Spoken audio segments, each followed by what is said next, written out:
जीवों को कह रहे हैं जागो। आप कहेंगे अजीब बात है, हम तो जागे हुए हैं, आपको सोए हुए लग रहे हैं, तो फिर क्यों कह रहे हैं जीव जागो? जीव जागो शब्द का अर्थ है कि आप अपनी चेतना में जाग जाइए। जैसे एक व्यक्ति रात को सोता है और रात में वो राजा बन जाता है और राजा बन के जंगल की ओर जाता है और जंगल में उस पर एक जंगली जानवर सिंह शेर हमला कर देता है और वो स्वप्न में ज़ोर ज़ोर से चिल्लाता है, बचाओ बचाओ बचाओ। तो जो साइड में लोग जगे हुए हैं वो क्या कहेंगे? क्या कहेंगे बताइए? एक आदमी है जिससे स्वप्न में शेर दिख रहा है और वो बड़ा परेशान हो रहा है, पसीना आ गया है, घबरा रहा है, आप क्या कहोगे उसे? हाँ जी, क्या बोलोगे? क्या होगा जागने से? नींद टूट जाएगी, टूटेगी कि नहीं? ऐसे ही जब वो नींद टूट जाएगी, हम कहेंगे जागो जागो, तो उसका वो शेर चला जाएगा कि नहीं चला जाएगा? क्या था वो? सपना। ये जग सपना है, कोई नहीं अपना, ये सपना है। हम सोच रहे हैं ये सब हमारे हैं, परिवार के हैं, संसार के हैं, लेकिन आज तक कोई भी व्यक्ति किसी के साथ में रहा नहीं है। इसीलिए आचार्य कह रहे, भगवान कह रहे हैं, जीव जागो, उठो, निद्रा से उठो अपनी, सो मत। जागते हुए सो रहे हैं। धर्म का क्या हो रहा है हमें मालूम नहीं। हमारे नेताओं ने कहाँ का पुल खोले हैं हमें मालूम है, कहाँ सड़क बनने वाली हमको मालूम है, कितने प्लेन खरीद लिए मालूम है, हम कौन है ये मालूम नहीं है। आप कौन हो? कौन हो आप? अपना नाम बताते हैं, राम कुमार, श्याम कुमार, लेकिन आपका ये नाम मिस आइडेंटिफिकेशन है, गलत धारणा है आपकी कि आप ये हैं। ये तो आपको 1 साल बाद पता चला ना, जब आपका जन्म हो गया, शरीर मिल गया, तब पता चला कि ये आपका नाम माँ बाप के द्वारा दिया गया। तो इससे पहले 1 साल पहले आप क्या थे? क्या थे? शिशु थे, बच्चे थे जी 1 साल तक। अच्छा, माँ की गर्भ में क्या थे आप? क्या थे? खाना खा रहे थे, रोटी खा रहे थे, माँ जो चावल खा रही थी वो जा रहा था पेट में। माँ और बच्चे की नाल जुड़ी होती है और उसमें जो माँ खाती है वो बच्चे को भी मिलता है। तो माँ के माध्यम से व्यक्ति खा रहा था, तब वो कौन था? उसका नाम क्या था? क्या था उसका नाम? उसका नाम है आत्मा। तो अपने कोई नहीं जानते और चले समाज को जानने के लिए, समझाने के लिए। आप खुद को तो जानते नहीं हो आप अभी तक। तो इसीलिए भगवान कह रहे हैं, जीव जागो, सो मत, कोता निद्रा। कितना सोओगे? ये बंगला भाषा है, बंगाली में कहा गया, कितना सोओगे? कोता निद्रा जाओ माया पिशाचिरा कोले। और कितनी देर इस पिशाचिनी माया की गोद में सोओगे? आप 4 बजे उठते हैं, बहुत सारे लोग उठते हैं, कोई खेत में पानी डालने जाता है, कोई कुत्ता लेकर टहलाने जाता है, कोई बच्चों के लिए टिफ़िन पैक करता है, कोई जॉगिंग करने जाता है, लेकिन कितने लोग भगवान के लिए सुबह उठते हैं? कितने लोग उठते हैं आप में से सुबह भगवान के लिए? देख लो। तो क्या कर रहे हो आप? सोए हुए हो। आप कहोगे हमें क्या ज़रूरत है उठने की? ये ज़रूरत तब पता चलती है जब प्राण निकल जाते हैं। अब पछताए होत क्या जब चिड़िया चुग गई खेत। रोता है आदमी, बिलखता है, परिवार वाले कहते राम बोलिए, बाबा जी राम बोलिए, अम्मा जी राम बोलिए, कृष्ण बोलिए, तब आता नहीं कंठ में। पूरा जीवन तो चौमीन और पास्ता खा के निकाल दिया। अब कहाँ राम कृष्ण समझ में आएंगे? तब समझ में नहीं आते, तब रोता है, चीखता है आदमी। क्यों? यमदूत आकर के पकड़ लेते हैं, खींचते हैं उसको, शरीर से निकालते हैं। बोले हम तो जी सनातन धर्म हिंदू नहीं है, हम तो पंजाबी हैं, हम तो सिंधी हैं, हम तो ये हैं, हम तो पाकिस्तानी हैं, हम तो लाहौरी हैं, हम तो अग्रवाल हैं, हम तो क्षत्रिय हैं, चौहान हैं, ठाकुर हैं, बनी हैं, जो भी आपकी जाति है। लेकिन आपकी ये जाति तो भगवान के द्वारा दी नहीं गई, ये तो शरीर को, संसार ने आपको नाम दे दिया। अगर आपका जन्म मुसलमान खानदान में होता तो क्या नाम होता? सलीम खान, बेगम शायरा। लेकिन वो आप इस घर में आ गए तो एक नाम मिल गया, पर ये आप तो नहीं है, क्योंकि ये तो जब शरीर छूटेगा तो बोलेंगे बाबूजी चले गए। खैर डेड बॉडी तो सामने रखी हुई है, तो कौन चला गया? बोलते हैं ना, जब कोई गुजर जाता है बोले वो चले गए। कहाँ गए? सामने कौन लेटा है? तो ये शरीर जो सच में ये शरीर आप मान रहे हैं, उसे तो आप जला रहे हैं। कोई अपने बाबूजी को जलाएगा? बोल रहे बाबूजी तो चले गए, तो किसको जला रहे हो? उस शरीर को जो बाबूजी नहीं थे। ये जो गलत धारणा हमने बना रखी है कि हम ये शरीर हैं, इसे ही शास्त्रों में काटा गया और कहा गया, इसे कहते हैं देह आत्म बुद्धि। क्या कहते हैं? देह आत्म बुद्धि, कि आई एम अ बॉडी, ये जो थॉट है ये देह आत्म बुद्धि कहलाती है। कब तक सोएंगे इस पिशाची माया के चक्कर में? एक व्यक्ति था, राजा के पास गया, कहते राजा आज आपका जन्मदिन है, मैं आपको बधाई देना चाहता हूँ। राजा ने कहा धन्यवाद, बोलो क्या चाहते हो। अब बड़ा राजा, राजा को आप कुछ बधाई देंगे तो राजा रिटर्न गिफ्ट देगा। बोला क्या चाहते हो मुझसे बदले में? कहा महाराज मुझे ज़मीन चाहिए अपने बच्चों के लिए, मैं बहुत गरीब हूँ। कहा कितनी चाहिए? कहा आप कितनी दे सकते हैं? राजा बोला आज आपने सुबह सुबह आकर मुझे जन्मदिन की बधाई दी है तो मैं आपको बहुत बड़ी ज़मीन देना चाहता हूँ। कहा ये झंडा लो और यहाँ से भागो महल से, जितनी दूर भाग कर के आपने झंडा गाड़ दिया, महल से लेकर वहाँ तक की ज़मीन आपकी हो जाए। बड़ा खुश हुआ, भागने लगा। सुबह 5 बजे भागना शुरू किया था, दोपहर के 12 बज गए। भागते भागते उसके परिवार के लोग बोले बहुत हो गया, सुबह 5 बजे से 12 बज के 7 घंटे से भाग रहे हो। कितने घंटे से? 7 घंटे से भाग रहे हो। अब तो कम से कम वापस चलो। तो बोला नहीं थोड़ा और भाग लेता। 2 बजे तक भागा, ना खाया ना पिया करा, अब तो 9 घंटे हो गए, अब तो चलो। कहा थोड़ा सा और, अभी संध्या होने में बाकी समय। 5 बजे तक भागा और झंडा गाड़ा। जैसे ही 5 बज गए थे, सुबह 5 से शाम के 5, 12 घंटे भागा बिना खाए पिए। बहुत किलोमीटर ज़मीन नाप ली उसने, बड़ा तेज भागता था। लेकिन जैसे ही झंडा गाड़ा, सूरज तेज चमक रहा था उसके सिर पर, बेहोश होकर के गिर गया और उसके प्राण निकल गए। तो मुसलमान था तो उसको दफनाने का कार्यक्रम बनाया गया। तो राजा ने कहा कि उसको वहीं दफनाओ जहाँ उसका झंडा गाड़ा, कम से कम उसको स्मरण तो बना रहेगा कि भाई यहाँ तक मैं भागा था। तो उसके परिवार वालों को उपलब्धि का एहसास होगा, अचीवमेंट। गाड़ दिया।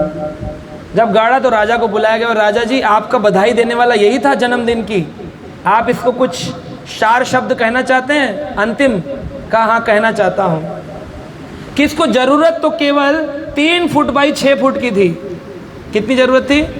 3 फुट बाई 6 फुट में डेड बॉडी लेटी हुई है, इतनी ज़रूरत थी। और भाग कितना रहा था? लगातार सुबह से बिना खाए पिए भाग रहा था। तो आज समाज में लोग भाग रहे हैं बिना सोचे समझे कि हमको कितनी ज़रूरत है। आप बड़ा घर बनाओगे, कहाँ सोओगे? बेड पे। आपको पता रहेगा ऊपर 5 कमरे हैं या ऊपर 1 कमरा है या ऊपर ज़मीन है कि छत है कि क्या है? कुछ पता नहीं चलता, सोने के बाद पता चलता है। लेकिन फिर भी व्यक्ति अपने जीवन में सोया हुआ रहता है। इसीलिए चेतन महाप्रभु कह रहे हैं अब तो जाग जाओ, जीव जागो कोता निद्रा। कितने और सोओगे? कहते हैं भौजीबा बोलिया ऐसे संसार भीतरे, इस संसार में भगवान को भूल करके हम जी रहे हैं। भूलिया रही लो तुम्हें अविद्यार भरे, इसको कहते हैं अविद्या। अविद्या मतलब होता है इग्नोरेंस। एक होती है विद्या और एक होती है अविद्या। कोई व्यक्ति ने एमटेक की डिग्री लो, बीटेक की डिग्री ली हो, एमबीए किया हो, ग्रेजुएशन, पोस्ट ग्रेजुएशन, पीएचडी किया हो, लेकिन उसको अविद्या कहा जाता है जब तक उसके पास भगवान का ज्ञान नहीं है। हमारे समाज में हर चीज़ की कॉलेज खुला हुआ है। पेंटिंग का कॉलेज है, डांस का कॉलेज है, मार्शल आर्ट का कॉलेज है, बीए एमए का कॉलेज है। ऐसा कोई कॉलेज बताओ जहाँ भगवान के बारे में पढ़ाया जाता हो। कौन सा कॉलेज है? हाँ जी, इस्कॉन तो है ही है, लेकिन इस्कॉन के अलावा कौन सा कॉलेज है? नहीं है ना। मंदिर खुले हज़ारों, करोड़ों मंदिर हैं पूरे विश्व के अंदर। पंडित जी घंटी बजा रहे हैं वहाँ पर, बोल रहे तल चढ़ाओ, आपने जल चढ़ा दिया, उनको भी नहीं पता क्यों चढ़ाना है, आपको भी नहीं पता क्यों चढ़ाना है, आप भी चले आए वो भी चले आए। मैंने महाशिवरात्रि के दिन शिवजी के मंदिर में हजारों खड़े हुए लोगों से प्रश्न किया कि आप मुझे बता सकते हैं कि आपने जल क्यों चढ़ाया? 1000 लोगों ने जवाब दिया नहीं मालूम। ये हमारा सनातन धर्म। झंडे लगा रखे हैं जय श्री राम के घर के ऊपर। झंडे लगाने से क्या होगा?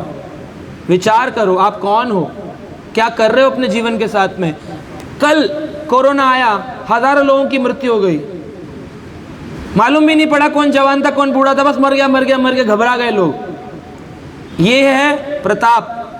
भगवान कहते हैं कि मृत्यु काल के समय मैं सब कुछ हरण कर लूँगा।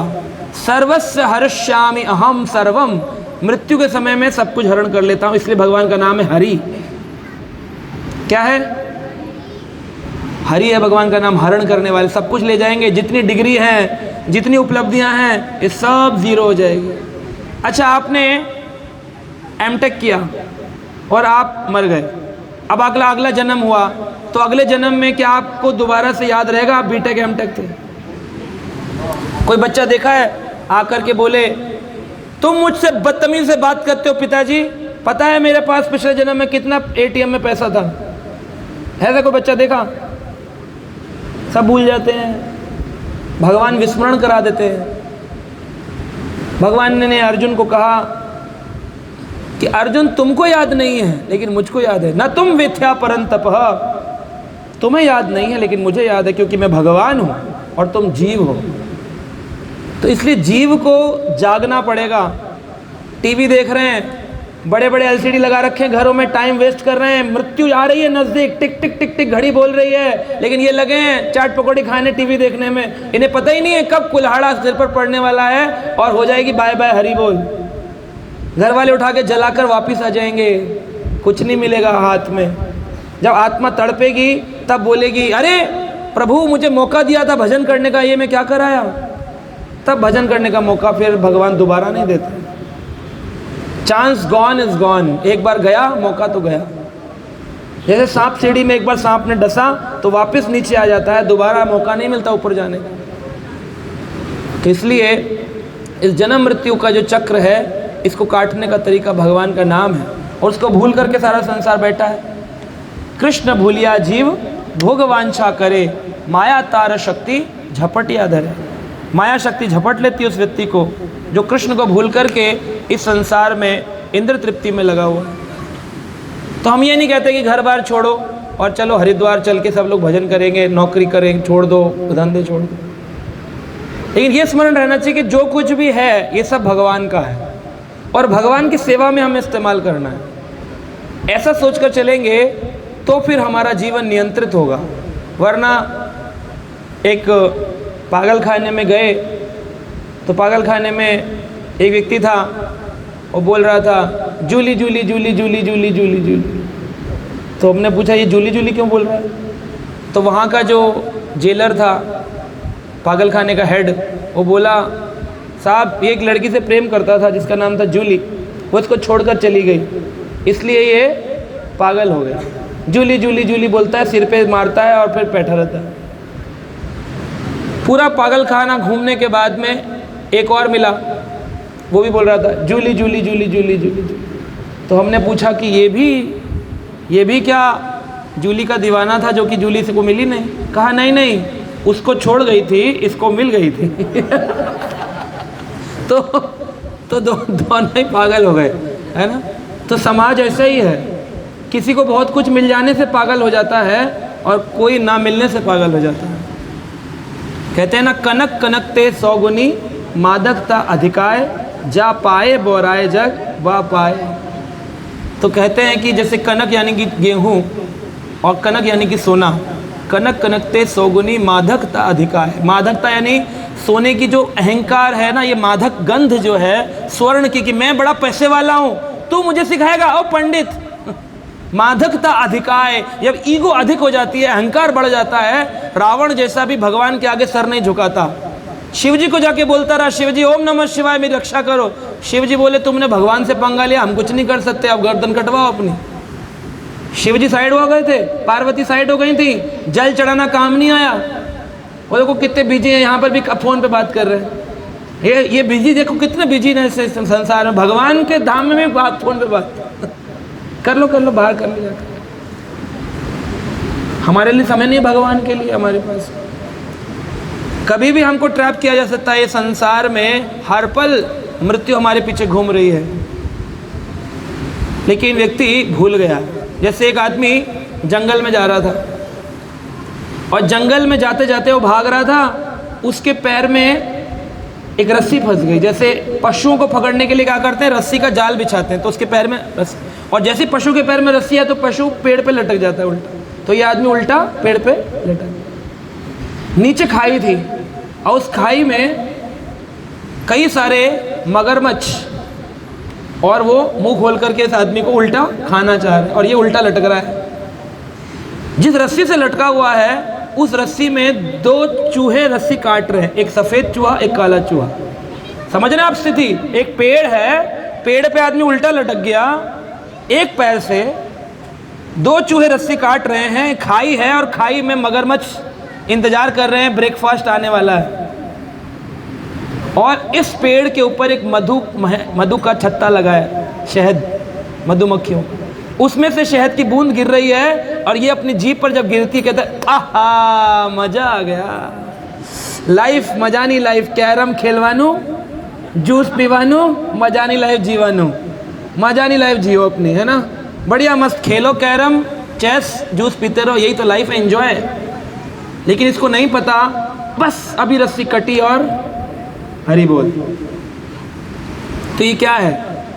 ये आचार्य बताते हैं ये जो चूहा है सफ़ेद और काला, ये रात और दिन है जो टिक टिक टिक टिक टिक आपके जीवन की रस्सी को काट रहे। उल्टे क्यों लटके हैं? जब आपका जन्म होता है तो पता कैसे आते हो? बच्चा उल्टा आता है, सिर नीचे होता है, पैर ऊपर होता है, डॉक्टर एक टांग से पकड़कर, रोता नहीं है तो उसको मारता है, बोले रो, तो बच्चा बोलता है कुएं कुएं। तो आचार्यों ने कहा कुएं शब्द संस्कृत का शब्द है। कुएं का मतलब है मैं कहाँ आ गया, मैं कहाँ आ गया, कुएं कुएं। ये आता है भागवत के 10वें स्कंद में, क्वासी क्वासी महाभुजा, हे महाभुजा कहाँ हो, कहाँ हो। गोपियाँ कहती हैं कृष्ण तुम कहाँ हो, क्वासी क्वासी महाभुजा। तो कुआं कुआं का मतलब है कहाँ हो, कहाँ हो, मैं कहाँ आ गया हूँ। अभी तो मैं किसी घर में बैठा था, बाबा जी बन करके आशीर्वाद दे रहा था, पता नहीं शरीर छूट गया, अब बच्चा बन के पिटाई हो रही है यहाँ पर। तुरंत परिवर्तन। क्या तैयार हो? उन उपलब्धियां, वो स्कूटर, वो गाड़ी, वो मकान, वो ज़मीन, वो जायदाद, वो भाइयों से झगड़े, वो बहनों से झगड़े, वो माता पिता से बंटवारे, कुछ काम नहीं आया, सब 0/0 हो गया सुबह बैलेंस। फिर दोबारा मेहनत करनी है, ABCD भी नहीं आती है, और तो छोड़ दो बात, भूल गए। क्या हम तैयार हैं इस परिवर्तन के लिए? भगवत गीता के 2 अध्याय के 13वें श्लोक में कहा गया, देहिनो अस्मिन् यथा देहा कौमरम यौवनम जरा ततः देयांतर प्राप्ति धीरस्तत्र नामुह्यति। देहिनो अस्मिन् यथा देहे, इस देह में भी एक देह रहती है। जैसे गांव की भाषा में शरीर को क्या बोलते हैं? देही। मेरी देह में दर्द हो रहा है ना, देह। और देही, इसमें एक आत्मा है जो ओरिजिनल है। जैसे गाड़ी के अंदर ड्राइवर ओरिजिनल मालिक है गाड़ी का, गाड़ी मालिक नहीं है। कोई आपके घर पे आता है गाड़ी लेके, स्विफ्ट, तो आप क्या कहते हो? स्विफ्ट वाले भाई साहब आ गए, स्विफ्ट वाले भाई साहब, स्विफ्ट वाले भाई साहब आ गए, ऐसे तो नहीं कहते। अभी बात ऐसे तो नहीं कहते स्विफ्ट वाले भाई साहब आ गए। क्या बोलते हो? स्विफ्ट में जो आए होंगे गुप्ता जी, शर्मा जी, अग्रवाल जी, वो बोलोगे ये आ गए। कोई मर्सिडीज़ में आया है तो ये तो नहीं बोलोगे मर्सिडीज़ वाले आ गए, आप क्या बोलोगे? चौहान साहब आ गए, वर्मा जी आ गए, शर्मा जी आ गए। ऐसे ही आपका ये शरीर जो है ये तो खाली गाड़ी है, ये आप थोड़ी हो। आप कौन हो? आप तो वो आत्मा हो जो शरीर छोड़कर जब चली जाती है, वो आपकी ओरिजिनल आइडेंटिटी है। भगवान ने कहा यंत्र आरूढ़ माया, इस माया रूपी यंत्र पर आरूढ़ होकर के तुम चल रहे हो। यंत्र भगवान ने बोला है, ये भगवत गीता का है कि तुम कार हो, यंत्र आरूढ़ माया, इस माया रूपी यंत्र पर आरूढ़ होकर चल। आप तो आत्मा हो, गाड़ी चला रहे हो, आपके हाथ में स्टीयरिंग दिया हुआ है। कौन सा स्टीयरिंग है आपके हाथ में? 5 इंद्रियों का स्टीयरिंग दिया हुआ है। आँख, नाक, कान, जिह्वा, त्वचा, ये स्टीयरिंग है। इन 5 स्टीयरिंग के द्वारा आप अपनी गाड़ी को सही दिशा में ले जा सकते हो या गलत दिशा में ले जा सकते हो। तो ये जो 5 इंद्रियां हैं, ये जब संसार की सेवा में लगती हैं तो ये मन को विचलित करती हैं। और ये 5 इंद्रियां ज्ञानेंद्रियां जिन्हें कहते हैं, ज्ञान अर्जित करने वाली इंद्रियां, जब ये भगवान की सेवा में लगती हैं तो ये आपके मन को स्थिर बनाती हैं। लोग बोलते हैं मेरा मन, प्रभु जी बहुत भगवान का भजन किया, इतनी परिक्रमा करी, गोवर्धन गए, वृंदावन गए, बद्रीनाथ गए, लेकिन मन बड़ा उदास रहता है, मन चंचल है, मन स्थिर नहीं है, क्योंकि आपने अपनी 5 ज्ञानेंद्रियों को संसार में लगा रखा है। आँखों से टीवी देख रहे हो, नाक से तरह तरह के खाने सूंघ रहे हो, कान से बुराइयां कर रहे हो, सुन रहे हो, मुंह से उल्टा जवाब गालियां दे रहे हो, त्वचा से संसार से मिल रहे हो, गले लगा रहे हो संसार को। इन 5 से भगवत कार्य करो।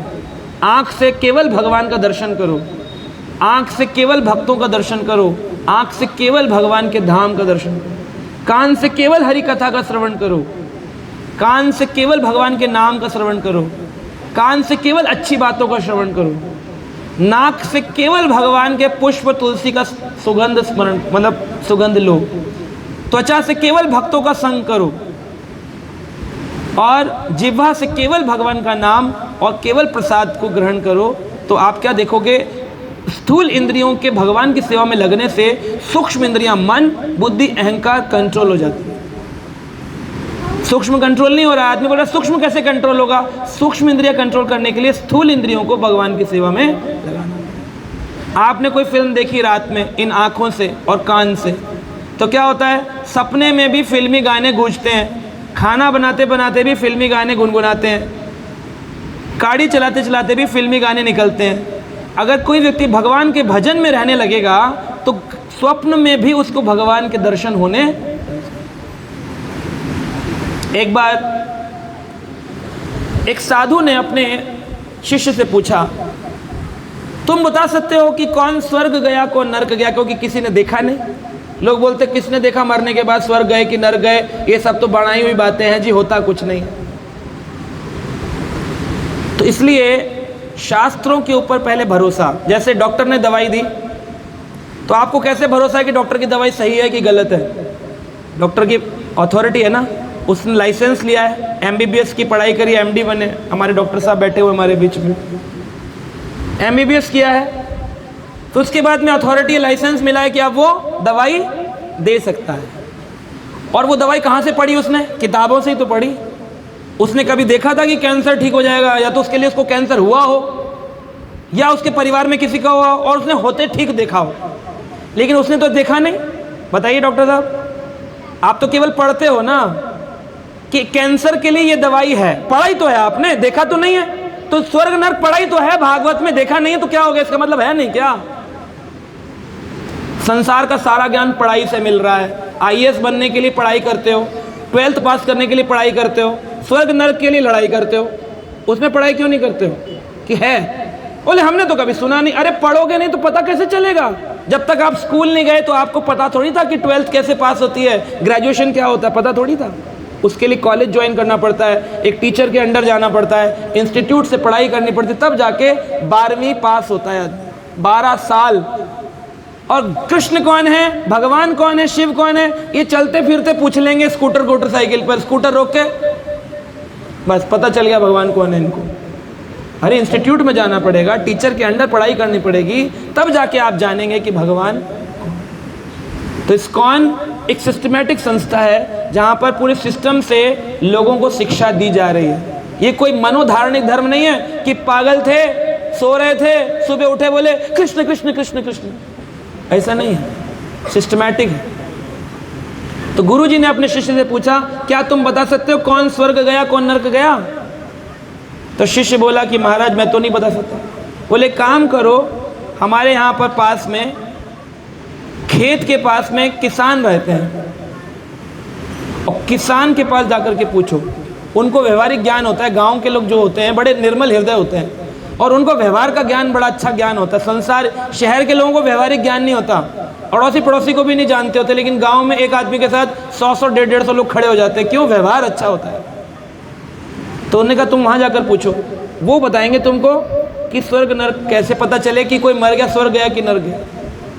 तो शिष्य गया और किसान के बेटे के पास पहुंचा और बोला कि जी आपके गांव में कोई मृत्यु हो तो मुझे बताना कि कौन स्वर्ग गया कौन नरक गया। बोले हाँ हाँ एक हैं, उनकी 90 साल उम्र है, अंतिम समय चल रहा है, तो देखेंगे बताएंगे। इतने में बात चल रही थी कि वो अर्थी जाने लग गई। अर्थी जा रही थी, लोग बोल रहे थे राम नाम सत्य बोलो, और बोलते राम नाम सत्य है मरने के बाद। और जीते जी इतने सारे नाम हैं, पैसा सत्य है, बच्चे का लंदन जाना सत्य है, गणेश जी बाबा सत्य हैं, सिद्ध बाबा सत्य हैं, साईं बाबा सत्य हैं, लेकिन जब मर जाते हैं तब सारे भूल जाते हैं, फिर बोलते हैं राम नाम सत्य। ये पहले क्यों नहीं बोला?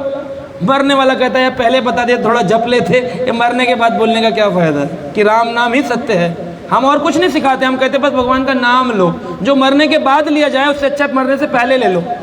आज तक मैंने देखा नहीं किसी की मृत्यु में कि ये ना बोला गया हो कि राम नाम सत्य है। आपने सुना है किसी ने कि राम नाम के अलावा बोला गया हो गणेश जी का नाम सत्य है, दुर्गा जी का नाम सत्य है, पिताजी का नाम सत्य है, पितरों का नाम सत्य है? क्या बोलते हैं? और ये राम का नाम ही तो हम बोलते हैं हरे कृष्ण कृष्ण कृष्ण हरे हरे, हरे राम राम राम हरे। मरणोपरांत लिया या मरने से पहले लिया, दोनों में आप जानते हैं समझदारी किस में। तो शिष्य जो था वो गया, उसने पूछा किसान के बेटे से, तो किसान का बेटा बोला ये वाला जो है ना ये नर्क गया। कह रहे तुमको कैसे पता? ये आदमी 90 साल का मरा, अच्छा खासा, कोई हॉस्पिटल नहीं गया, कुछ नहीं हुआ, बस अच्छा खासा मृत्यु आ गई इसकी। लोग इस तरह से लगाते हैं कि डेथ कैसे लगाते हैं, अच्छी तरह से मृत्यु आ जाए ना, बोले अरे बिल्कुल आसानी से निकल गई, अच्छे खासे आए, खाना खाया, बोले बस अब लेट रहा हूँ, लेटे, बस बाबा जी चले गए, बहुत अच्छी मृत्यु हुई। लेकिन वो करते क्या थे, ये लोग इस पर डिस्कस नहीं करते। जो जस करही तितस फल चाका, को करी तर्क बढ़ावे शाखा। तुलसीदास जी कहते हैं कि तर्क वितर्क नहीं करना चाहिए, जो जैसा करेगा उसको वैसा ही मिलने वाला है। As you sow shall you reap, जैसा बोएंगे वैसा काटेंगे। तो क्या बोला? कहा ये नर्क गया। अब ये बड़ा असमंजस में, यार ऐसे कैसे बोल दिया ये नर्क गया, इतना अच्छा 90 साल में मरा, ना कोई हॉस्पिटल ना कोई एक्सीडेंट, बोल दिया नरक गया। थोड़ी देर बाद फिर एक निकला, बोले ये कहाँ गया? बोले ये स्वर्ग गया। बोले अरे तुमने अपनी दुकान खोल रखी, अपनी मर्जी से स्वर्ग गया नरक गया, अरे कोई लॉजिक तो बताओ, कोई इसके पीछे कुछ तो होगा।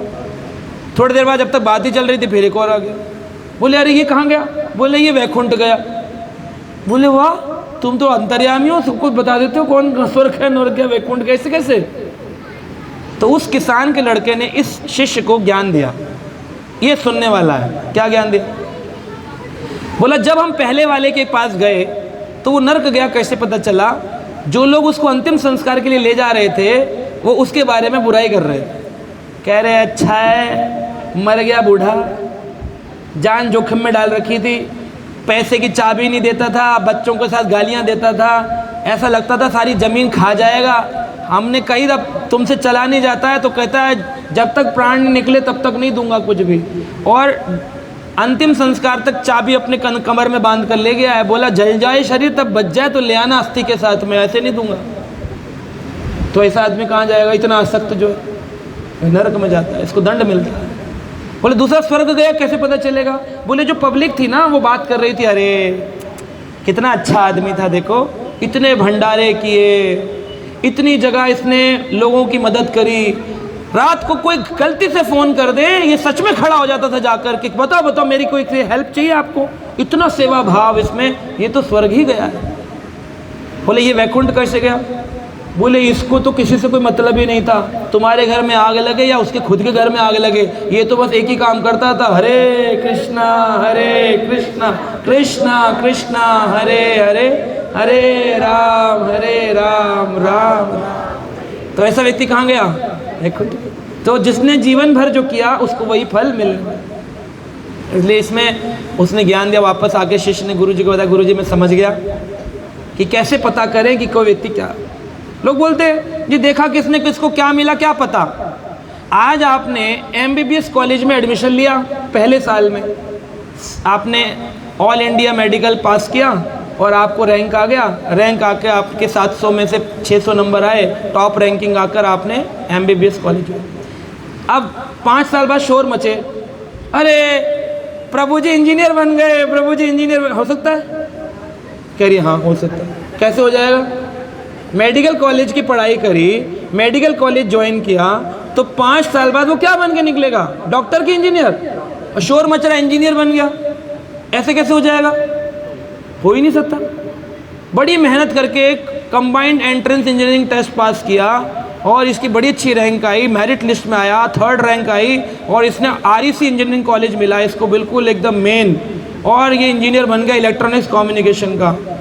और अब 4 साल बीतने के बाद इंटर्नशिप जब हुई तो उसकी मम्मी ने बोला उसकी हॉस्पिटल में नौकरी लग गई है। हो सकता है? तो इसीलिए जिसने जीवन भर भजन नहीं किया उसके नाम पे लिख दो वैकुंठ गमन किए, स्वर्गवासी हो गए। ऐसे नहीं होते, इतना सरल नहीं है। दारू पी रहे थे, शराब चल रही थी, है ना, गाने बज रहे थे, 3 बोतल रोड का, काम मेरा रोज का, और ये आदमी वैकुंठ चला जाएगा, ये स्वर्ग चला जाएगा, ये नरकों में पकाया जाएगा कुंभी पाकम में। तप्त तेलम, जलते हुए तेल में पकना पड़ता है, भागवत के 5वें स्कंद में बताया। तो कैसे आप जो क्रिया किया उसी क्रिया का फल भगवान देने। छोटी सी आसक्ति भी अगर है तो पुनः संसार में आना पड़ता है। ये बोल रहे हैं तोमार लईते आमी हाइनु अवतारा, आमी बिना बंधु आर के आछे तुम्हारा। तुम सबको लेने के लिए ही तो भगवान आते हैं, बार बार पुनः पुनः भगवान को आना पड़ता है, अलग अलग रूप में, अलग अलग लीलाओं में, ताकि आप कभी तो समझोगे कि बस वही खाना कमाना। एक से पूछा क्यों कमाते हो, बोला खाने के लिए। क्यों खाते हो? कमाने के लिए। और क्यों कमाते हो? खाने के। वही में चक्कर है, खाते हैं कमाने के लिए और कमाते हैं खाने के लिए। बोले आदमी खा रहा हो बढ़िया, बोले इतना खाओगे, अरे कमाते नहीं है क्या? भले ही बाद में टॉयलेट में बैठना पड़े, लेकिन खाने में कमी नहीं होनी चाहिए, स्वाद पूरा लेना चाहिए। तो ये है कमाते हैं खाने के लिए, ये खाते हैं कमाने के लिए। जब भगवान कह रहे मैं आया हूँ तुमको ले जाने के लिए इस भौतिक संसार से निकाल कर, लेकिन तुम इतने आसक्त हो कि भूल गए। और तो क्या कहें, ब्रह्मा जी को एक बार इंद्र को श्रापित करना पड़ा। इंद्र को श्रापित करने के बाद इंद्र जो थे उनको सूअर बनना पड़ा, और सूअर बन के कीचड़ में लेटे हुए, उनकी फीमेल काउंटर पार्ट भी साथ में थी, मादा, और कई बच्चे भी होते हैं सूअर के 15-20, वो भी थे। और कीचड़ में बढ़िया कोल वेव ले रहा था हमारे आराम से ना, जकूजी में लेटा हुआ था कीचड़ में अपने। और जकूजी में लेटे लेटे कीचड़ में क्या बोलता है, ची ची ची कर रहा था। इतने में ब्रह्मा जी आए, बोले अब श्राप का समय पूरा हो गया, अब चलो। कह रहे हमको बड़ा आनंद आ रहा है यहाँ। कह रहे तुम इंद्र हो अमरावती के, स्वर्ग के अमरावती राजधानी है, उसके राजा हो तुम, इंद्र चलो। कह रहे नहीं, ये बीवी का क्या होगा, इन बच्चों का क्या होगा। छोड़ने को तैयार नहीं था, इतना आसक्त उनके साथ में। ब्रह्मा जी ने रस्सी बांधी, खींचना प्रारंभ किया। कह रहे ची ची, नहीं जाऊंगा नहीं जाऊंगा, यहाँ बढ़िया लेटा हुआ हूँ। सूअर बन के भी छोड़ने को तैयार नहीं। कंडीशनिंग इसको कहते हैं कि एक व्यक्ति किसी भी स्थिति में आसक्त हो जाता है, इतना अटैच हो जाता है, छोड़ने को तैयार नहीं। मेरे बच्चे, मेरा परिवार, मेरा मेरा मेरा, ये जितने भी बुजुर्ग हैं पता क्या बन के आते हैं बाद में, हम भी होंगे और हमें भी आना पड़ेगा अगर हम ऐसे रहे तो। कैसे? छिपकली बन करके। घरों में जो छिपकली, शास्त्र बताते हैं घरों में जो छिपकलियां हैं ये हमारे पूर्वज ही होते हैं। हाँ, इतने आसक्त होते हैं, अपने बच्चों को आंखों से देखना चाहते हैं, और काम ऐसे नहीं कि मुक्त हो जाएं, तो क्या करते हैं, छिपकली बनकर बच्चों को देखते रहते हैं, और बच्चे कहते हैं हट हट हट। दादी को भगा रहे, दादी बेचारी भाग रही खिड़की से।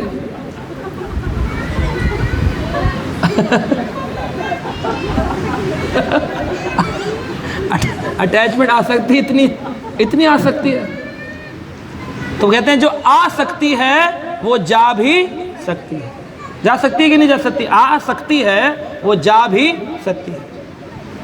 ब्रह्मा जी को बाद में अपना दंड लेकर के और उस इंद्र के बच्चों को मारना पड़ा, हत्या करनी पड़ी, और उनको मुक्त करके मनुष्य शरीर देना पड़ा, जबकि उनको 84 लाख के चक्र में जाना था। परंतु उन सबको मार के ब्रह्मा जी मुक्त करके बोले अब तो तुम्हारा परिवार नष्ट हो गया, अब तो चलो। तब बड़ी मुश्किल से समझा बुझा के इंद्र को पुनः इंद्र की गति। इस संसार में आसक्ति खत्म नहीं होती।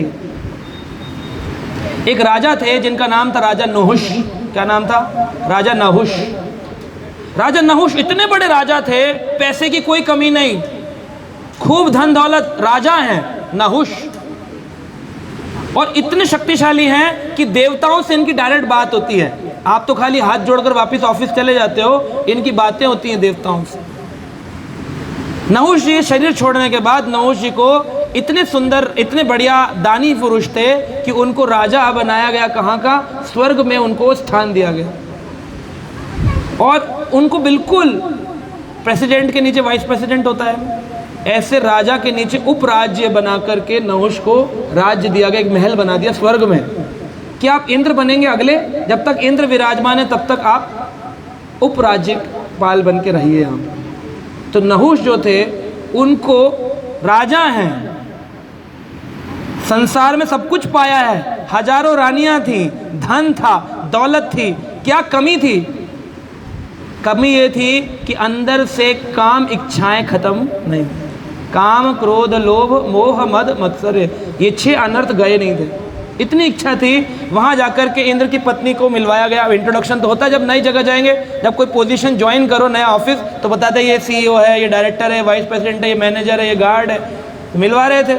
इंद्र ने मिलवाया, ये मेरी पत्नी शची, देख करके कह रहे हैं ये तो बड़ी अच्छी है,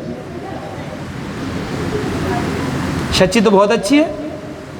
तो इंद्र को ऊपर आक्रमण कर दिया, और इंद्र पर आक्रमण करके, कोई राजा थे, शक्तिशाली थे, सब कुछ आता था, इन कौशल थे, तो इन्होंने इंद्र को वहाँ से भगा दिया और शची से विवाह करने के लिए उसको कह दिया तुम्हारे पति को भगा दिया गया और मैं तुमसे विवाह करने के लिए आ रहा हूँ, अपना शादी का जोड़ा पहन के तैयार रहना।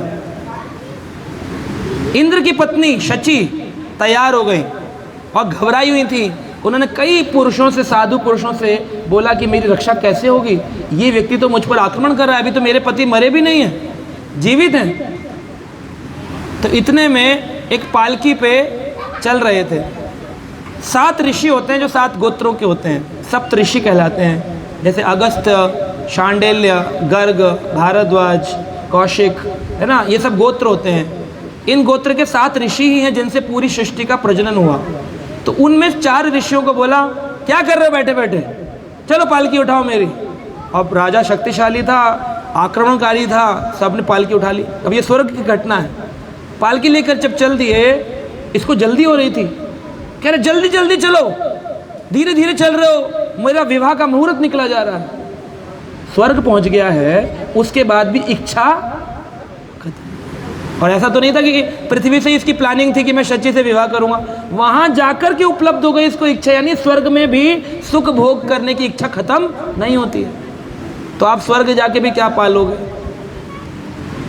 तो इसने क्या कहा, स्रपः स्रपः स्रपः स्रपः, जल्दी करो जल्दी करो जल्दी करो जल्दी करो। संस्कृत में स्रपा मतलब है जल्दी करो, सरीसृपः सरीसृपः, जल्दी करो, स्रपः स्रपः। अगस्त ऋषि को ना लात मार दी इसने, बूढ़े धीरे धीरे चलता है, मैं राजा हूं, स्रपः स्रपः। अगस्त ऋषि ने कहा बहुत हो गया, पाल के नीचे रखी, कमंडल से जल निकाला, तेरा ऐसी कोई तैसी, तूने हमको लात मारी, जा सर्प बन जा।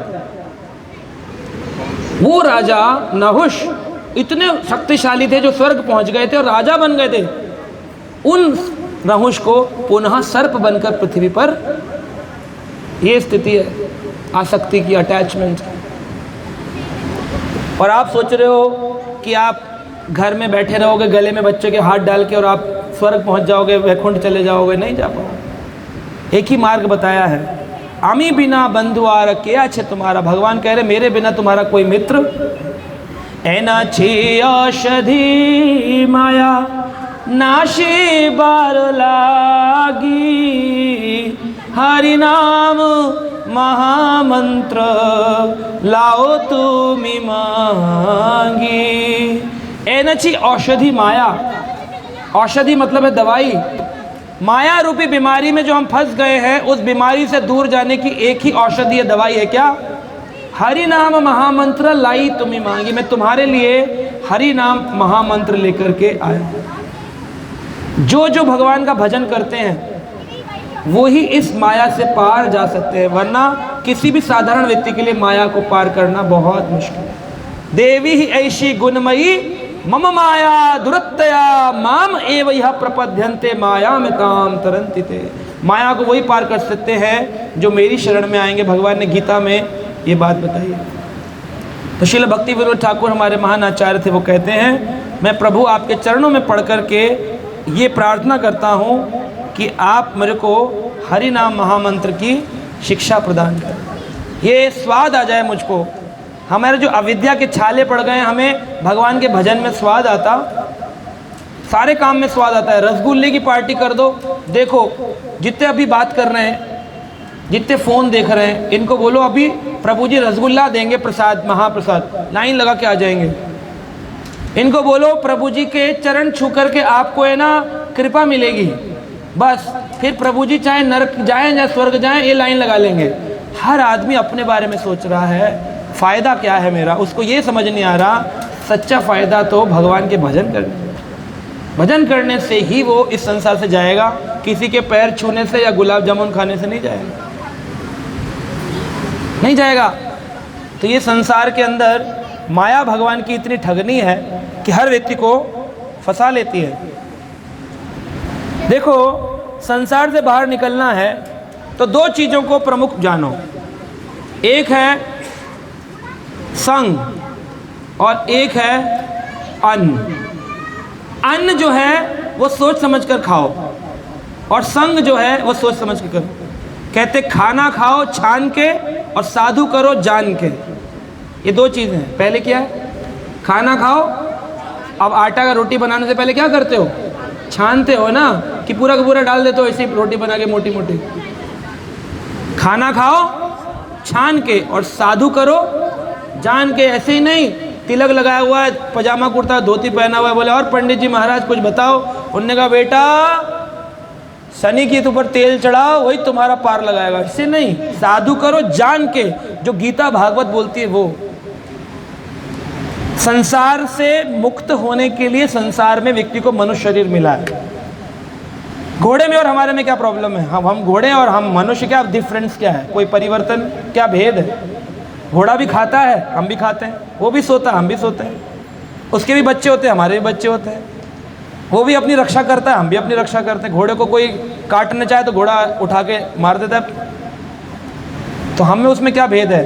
कहते धर्म अगर नहीं है तो मनुष्य पशु के समान है। धर्महीना पशुभीर नराणाम, धर्महीन व्यक्ति पशु के समान होता है। दो पैरों पे चलने वाला पशु है अगर वो धर्महीन है। अब प्रश्न है धर्म क्या है। धर्म जो है वो ध धातु से आया है। ध धातु से, जैसे धातु होती है, इंग्लिश में अल्फ़ाबेट्स होते हैं, हिंदी में धातु लट लकार होते हैं ना, धातु शब्द रूप, तो ध धातु रूप से आया है, व्याकरण से ध। और ध का मतलब है धर्म। और धर्म शब्द का अर्थ क्या है, धर्म शब्द का मतलब है कॉन्स्टिट्यूशनल पोजीशन, आपकी स्वाभाविक स्थिति। जैसे चीनी है, चीनी है, पीछे वाले बताए मेरे को, पीछे प्रभु जी लोग बैठे हमारे, आप ही लोग। चीनी का स्वाभाविक धर्म क्या है, क्या है, हाँ जी, मीठापन। कभी नहीं सुना नमकीन मीठा चीनी देना, मिर्ची वाली चीनी सुनी है कभी? उसका स्वाभाविक क्या है, मिठास। नमक का एक स्वाभाविक धर्म है, क्या है, नमकीन होना। मीठा नमक नहीं सुना कभी। आग का एक स्वाभाविक धर्म है, क्या है आग का धर्म, लाइट देना, प्रकाश और ताप देना, उसका एक हीट एंड लाइट, उसका एक स्वाभाविक धर्म।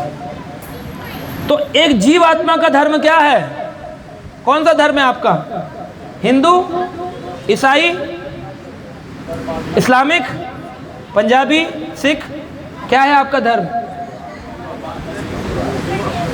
जीव का धर्म है सेवा, सर्विस, ये उसका स्वाभाविक है, सेवा करना। आप देखो कोई भी व्यक्ति हो, बड़े से बड़ा हो, छोटे से छोटा हो, राजा हो, प्रधानमंत्री हो, चीफ मिनिस्टर हो, एमएलए हो, एमपी हो, सेवा करेगा, किसी ना किसी की सेवा करेगा, ढूंढ कर करेगा। राजा किसकी सेवा करता है, प्रजा की। माँ किसकी सेवा करती है, बच्चों की और अपने पति की। पति किसकी सेवा करता है, जहाँ नौकरी करने जाता है अपने बॉस की। वो बॉस किसकी सेवा करता है, अपने बॉस की। वो बॉस किसकी सेवा करता है, सरकार की। पालतू पशु किसकी सेवा करता है? अपने मालिक की। मालिक किसकी सेवा करता है? पालतू पशु की। ऐसा कोई व्यक्ति नहीं है जो सेवा ना करता हो। कोई राष्ट्र की कर रहा है, कोई समाज की कर रहा है, कोई माता पिता की कर रहा है, कोई बच्चों की कर रहा है, लेकिन सेवा के बिना कोई जीवात्मा रहती नहीं। ये उसका स्वाभाविक धर्म है, सेवा। अब देखना यह है कि सेवा आप किसकी करते हो। तो श्रील प्रभुपाद जी कहते थे दो हैं, DOG डॉग और GOD गॉड। DOG डॉग और GOD, एक सीधा एक उल्टा है। आपको चुनना आप किसकी करोगे, DOG की कि GOD की? किसकी करोगे, GOD की कि DOG की?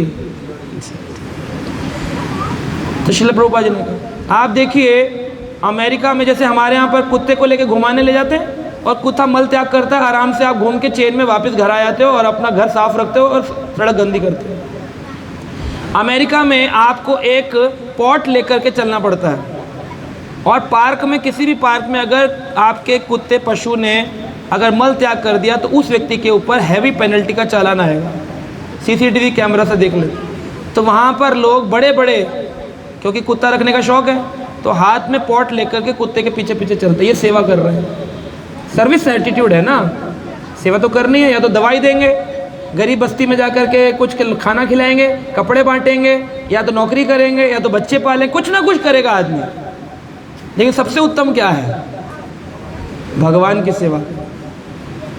एक बार एक पढ़ा लिखा व्यक्ति था, वो नौकरी करने के लिए जॉब ढूंढ रहा था। ग्रेजुएशन पहला गांव में हुआ। जब ग्रेजुएशन करके आया तो उसने बोला मैं किसकी नौकरी करूं? पिताजी बोले देख ले। कहा मैं सबसे बड़े आदमी की करूंगा। तो उसने अपनी बुद्धि से मुखिया जी की नौकरी कर ली। बोला मुखिया सबसे बड़े हैं हमारे गांव में, सारा गांव उनको प्रणाम करता है।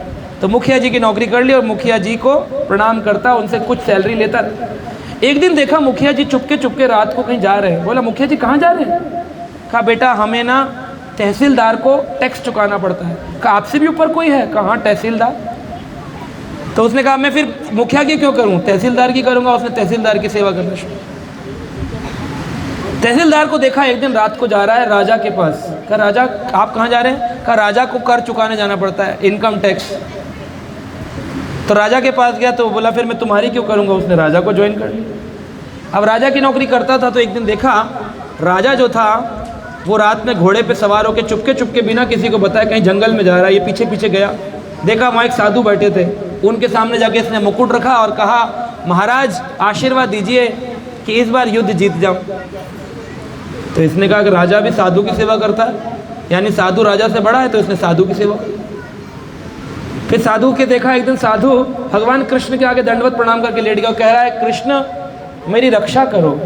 कहा ये भी किसी की सेवा करता है? तो पूछा साधु महाराज आप किसकी सेवा करते हैं? कहा मैं कृष्ण की सेवा करता हूँ। तो उसने कहा कि फिर मैं साधु की क्यों करूँ? उसने कृष्ण सेवा सीखा। तो उसने अपनी बुद्धि से कृष्ण तक जाना प्राप्त किया। तो हम देख सकते हैं कि हम शास्त्र के माध्यम से कृष्ण तक पहुँचे या अपनी लॉजिकल बुद्धि लगा करके जाना कृष्ण तक पड़ेगा। तो इस कृष्ण तक जाने के लिए दो चीज़ें प्रमुख हैं, संग और अन्न। भगवत गीता में कहा गया है यात यामम गत रसम पूति पायुषतम चह यतः उचिष्टमापि च अमेध्य भोजनम तामसम प्रिय। भगवान कहते हैं भगवत गीता के 17वें अध्याय के 8, 9 और 10 नंबर श्लोक में 17.8, 9 and 10 भगवान कह रहे हैं यात यामम गत रसम पूति पायुषम च यतः। यात यामम, याम होता है घंटा, 3 घंटे को याम कहते हैं। भगवान कृष्ण को अष्टयाम भोजन लगता है, 8 टाइम भोजन लगता है। अष्टयाम, ठाकुर जी की सेवा अष्टयाम सेवा। पहले सुबह 4 बजे बाल भोग, पहले सुबह बाल भोग, फिर 6:30 बजे 7 बजे भगवान को प्रातकालीन भोजन। उसके बाद 8:30 बजे जब आप देखते होंगे मंदिर में 8 बजे ऑल्टर बंद होता है, 8 से 8:30 फिर एक भोजन। दर्शन आरती से पहले भोजन हो गया, एक बाल भोग हो गया और एक 8 बजे 3 भोजन हो गया। फिर 12:30 बजे राजभोग, फिर 4:15 बजे उत्थापन आरती से पहले उत्थापन भोग। कितने हो गए? उसके बाद संध्या आरती होती है 7 बजे, तो 6:30 से 7 भगवान को संध्या भोग लगता है। कितने हो गए? 6। अब भगवान को आप देखोगे रात में लेक्चर चल रहा हो तो 8 बजे फिर भगवान का मंदिर बंद होता है, 8 से 8:30 बंद रहता है। उसमें फिर भगवान को डिनर प्रसाद भोग लगता है 8 से 8:30। कितने हो गए? 7। और फिर रात्रि सोने से पहले भगवान को मीठा दूध और उनकी मालिश की जाती है। 10 बजे भगवान को शयन कराया जाता है। कितने भोजन हो गए? इसको कहते हैं अष्टयाम। हर 3 घंटे पे भगवान को भोजन, अष्टयाम। तो भगवान कह रहे यात यामम गत रसम, जिस भोजन को 3 घंटे से कम बनाया गया हो उसको खाना। ये भगवत गीता का प्रमाण है। 3 आवर्स से पहले। अब आपने रोड पे चलते हुए खरीद करके मैगी खा ली, ये कब बनाई गई? 3 घंटे के अंदर अंदर बना के टांग दी गई। और आपने 3 घंटे के अंदर अंदर बना के खाई है। कब खाई है? कब बनी होगी? 1 महीने पहले। एक्सपायरी डेट लिखी होगी, आप प्रिजर्वेटिव डाला गया होगा वो खा रहे हो। पास्ता का नाश्ता खा रहे हो आप, कोल्ड ड्रिंक, जितनी भी चीज़ें हम पी रहे हैं, खा रहे हैं, ये सब कब पुरानी बनी हुई होती हैं। यात यामम गत रसम, उसमें रस चला जाता है भगवान के। तो हमें 3 घंटे से पूर्व बना हुआ भोजन नहीं खाना चाहिए। इससे हमारा मन कभी सही नहीं रहेगा। ये आयुर्वेद कह रहा है। मैं कई सारे आयुर्वेदिक इंस्टीट्यूट में लेक्चर देता हूँ। कई सारे आयुर्वेदिक आचार्य हैं जो बड़े डॉक्टर हैं, MD आयुर्वेदा हैं, वो भी माला जपते हैं, हमारी क्लासेस सुनते हैं। MBBS भी सुनते हैं और BHMS भी सुनते हैं और BAMS भी सुनते हैं। और वो लोग इस बात को स्पष्ट मानते हैं, आपकी गीता में जो लिखा है बिल्कुल आयुर्वेद के लिए सही है। 3 घंटे से पुराना भोजन आपको तकलीफ देगा, आपके शरीर को खराब। आटा बना के माता ने रख दिया फ्रिज में, फिर निकाला, नोच लिया, फिर रोटी बना ली, फिर 3 घंटे निकाले, रोटी बना ली, फिर 3 घंटे रोटी बना ली। इतने आलस में कुछ तो पड़ोसी की ले आते बना हुआ आटा, उसी से रोटी बना ले। ये भोजन नहीं खाओ, इससे अच्छा मत ही खाओ। तो सोचो भगवत गीता का स्टैंडर्ड क्या है। भागवत का तो छोड़ ही दो और भक्ति रसामृत सिंधु तो भूल ही जाओ। ये तो गीता का ही स्टैंडर्ड है। दूसरा है गत रसम, जिसमें कोई स्वाद ना हो, जिसमें कोई स्वाद। अब प्याज डालकर खाते हैं, प्याज आपने भिंडी पे डाल दिया तो भिंडी का टेस्ट आएगा कि प्याज का आएगा? सच सच बताना। प्याज का टेस्ट है, तो गत रसम, रस चला गया उसका। आपने जितने लोग प्याज खाते हैं इनको आज तक ये नहीं पता पनीर का टेस्ट क्या है, क्यों? इनको तो प्याज का ही टेस्ट पता है ना।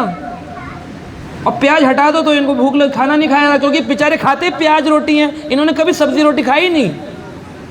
गत रसम, इनको रस मालूम नहीं। दूसरा बोलते हैं पूती। पूती यानी कि जिसमें बदबू आती हो। मांस में बदबू आती कि नहीं आती है? अब मांस कोई व्यक्ति किसी के शरीर के गोश्त को, मतलब आपका टांग का मांस निकाल कर कोई उस पर सॉस डाल के खा रहा हो, सोच सकते हो आप? मुर्गे का बेचारे बकरे का मांस निकाल लिया, उसकी आंतें निकाल ली, उन्हें सॉस खा रहे हैं डाल करके। पूती, इसको कहते हैं स्मेली फूड खा रहे हैं। बासा खाना, स्मेली फूड, ये तामसी लोगों का भोजन है। जो राक्षस प्रवृत्ति के होते हैं वो ऐसा भोजन खाते हैं। शमशान के अंदर कई सारे ऐसे अघोरी होते हैं जो मरी हुई चिताओं में से निकालकर शरीर के उस अंग बोटियां खाते हैं। कई पशु भी होते हैं, ग्रेव यार्ड से दफनाया गई जो बॉडी हैं उनको निकालकर खाते हैं। ऐसे जानवर हैं, पशु हैं, और ऐसे इंसान भी हैं, अघोरी। सॉस डाल के खा रहे, म्योनी सॉस कहते, क्या कहते हैं, म्योनी सॉस। पर्युषितम, पर्युषितम यानी फंगस लगा हुआ खाना। कौन सा फंगस लगा हुआ? पर्युषितम, फंगस वाला खाना। कौन सा है? ब्रेड, फंगस लगा करके खाए, उसको पकाया जाता है। केक, ये फंगस लगा के खाया जाता है। बन, बर्गर, इसके जितने भी हैं ये पर्युषितम, इसमें फंगस होता है। और क्या है? उचिष्टयामी, झूठा। भाई भाई बैठ गए, बोले तू मुझे खिला, मैं तुझे, पति पत्नी एक दूसरे को हाथ से खिला रहे हैं। उचिष्टम, झूठा खाना खाना, ये शास्त्र के खिलाफ। झूठा खाना नहीं खाना चाहिए। उचिष्टयम। अमेध्या, अनटचेबल, जो छुआ ना जाता हो, अनटचेबल यानी कि जिसको छूने का भी मन ना करता हो। गंदा सा खाना है उसे खा लेता है। अच्छा एक बात बताओ, वैसे तो कहना नहीं चाहिए लेकिन फिर भी समझने के लिए इस बात को कह रहे हैं। आपके घर में कोई खाना खराब हो जाता है या 2 दिन पुराना हो गया, आप बच्चे को ना खिला करके अपने घर पे काम करने वाले को दे देते हो, बोले शायद तुम खा लोगे, देते हो कि नहीं? किसी को दे देते हो, बोले फेंकने से अच्छा है किसी को काम है, या तो पशु को खिला देते हो, खिलाते हो ना। वो कैसे खा लेता है कि उसकी चेतना नष्ट है। अगर कोई आदमी बासा पुराना खाना खा लेता है, उसको भूख लगी है, और दूसरा उसकी चेतना उच्च नहीं है, इसलिए वो समझ नहीं पा रहा क्या खाने योग्य है क्या खाने योग्य नहीं है। ऐसे समाज में जो तमोगुणी लोग हैं उनको मालूम नहीं है, वो प्याज डाल के मांस खा लेंगे, बोले बस हो गया खाना। तो खाना क्या खाया तुमने? तो ये तो खा ना, इसके नाम में लिखा है, इसे खा ना।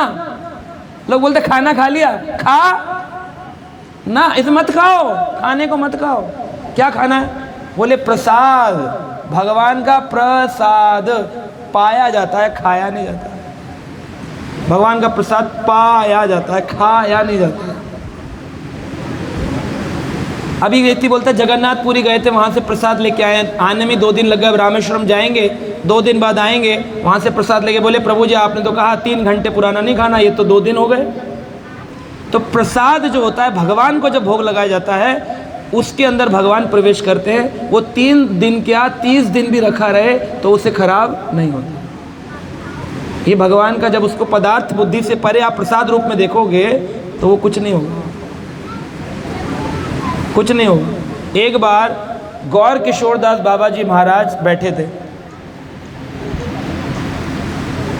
नहीं जगन्नाथ दास बाबा जी महाराज, और बिहारी नाम का उनका सेवक था, बिहारी।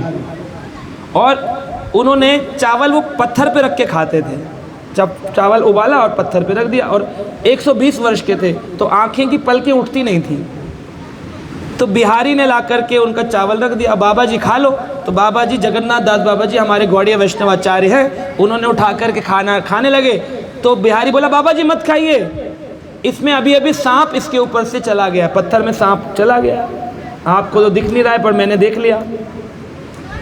तो उन्होंने कहा बिहारी तुझे मालूम नहीं है, इस चावल का भोग लग चुका है, अब ये प्रसाद है, अब इसमें सांप डाले या कुत्ता मुंह डाले ये नष्ट नहीं होता, ये प्रसाद है, प्रसाद प्रभु के साक्षात दर्शन। उन्होंने उठाया और मुंह में डाल लिया, कुछ नहीं हुआ बाबा जी। ये विश्वास होता है।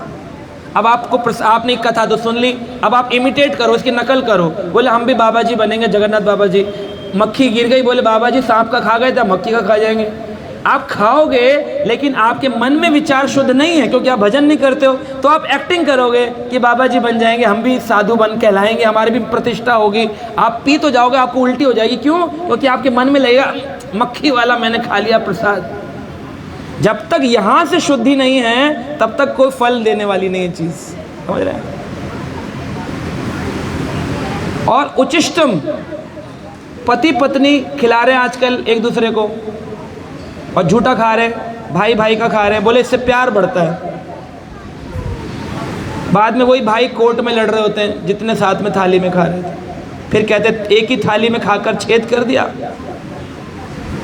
रावण और विभीषण भी एक थाली में खा रहे थे एक टाइम पर, बाद में रावण ने विभीषण को लात मार के निकाल दिया, बोला राम का नाम जपता है। तो उचिष्टयम लिखा है, झूठा खाना नहीं खाना किसी को भी।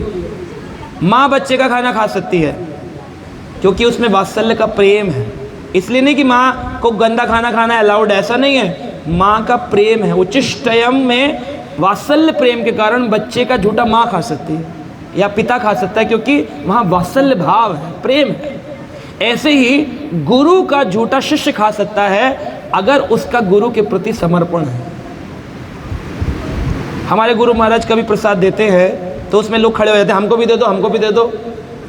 तो महाराज जी बोलते हैं केवल उनको दो जो समर्पित शिष्य हैं, क्योंकि अगर किसी असमर्पित शिष्य को दे दिया कृपा तो मिलेगी नहीं, उसको उल्टा अपराध लगे, कहेगा इंसान का झूठा हम क्यों खाएं। तू बच्चे का खा रहा था तब नहीं इंसान था, वो पत्नी का खा रहा था तब इंसान है, तब प्यार बढ़ रहा था। अब गुरु जी का खा लिया तो इंसान हो गए। इसलिए ऐसे जो बुद्धि वाले हैं उनको प्रसाद नहीं दिया जाता, उनको नहीं देना चाहिए। जब गुरु और शिष्य का संबंध स्थापित होता है तब गुरु का उच्चिष्ट शिष्य कहा सकता है। रामानुजाचार्य जी बहुत बड़े आचार्य हैं श्री संप्रदाय के, जा रहे थे, अपना उच्चिष्ट निकालकर अपने शिष्यों को दिया।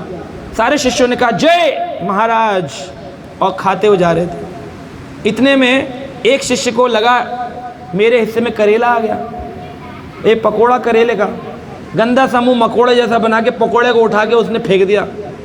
साइड में कुंड में मछलियां तैर रही थी, तो एक मछली के सीधा मुंह में गया, और जैसे ही मुंह में गया मछली देखते देखते चतुर्भुज रूप लेके विष्णु लोक को चली गई, वैकुंठ को। सारे शिष्य हैरान हो गए, बोले अरे ये मछली वैकुंठ चली गई, चतुर्भुज विष्णु बन गई, कैसे? रामानुजाचार्य जी बोले श्रद्धा भेदेर फल भेद, श्रद्धा के भेद हो जाने पर फल के भेद हो जाते हैं। तुम लोग खाते तो हो, लेकिन पकोड़े के अंदर तुम्हारा भाव लगा है। गुरुजी का प्रसाद नहीं चाहिए तुमको, तो करेले का पकोड़ा दिख रहा था तभी तो फेंका। यहाँ मान लो प्रसाद रखाओ, अब बोलो आइए सब लोग प्रसाद ले लीजिए, बोले प्रभु जी वो वाला दे दो, वो ये वाला मलाई कोफ्ता दे दो, प्रभु जी ये चॉकलेट बर्फी दे दो, प्रभु जी ये बस बेसन बन, ये ड्राई फ्रूट लड्डू। आप क्या देख रहे हो? प्रसाद ले रहे हो, आप लड्डू खा रहे हो। आप लड्डू फल नहीं देगा जब तक प्रसाद बुद्धि नहीं होगी, पदार्थ बुद्धि आपको परिवर्तन करने वाली। ये बहुत हायर टॉपिक्स हैं, पर सच में यही परिवर्तन करता है। अब मुंह में लाएगा गुटखा और लगे हैं यज्ञ कराने, ओम चामुंडा विच्चे नमः, आएगी चामुंडा, आएगी तो एक लगाएगी और बोले तू गुटखा डाल के तू पूजा करता है मेरी।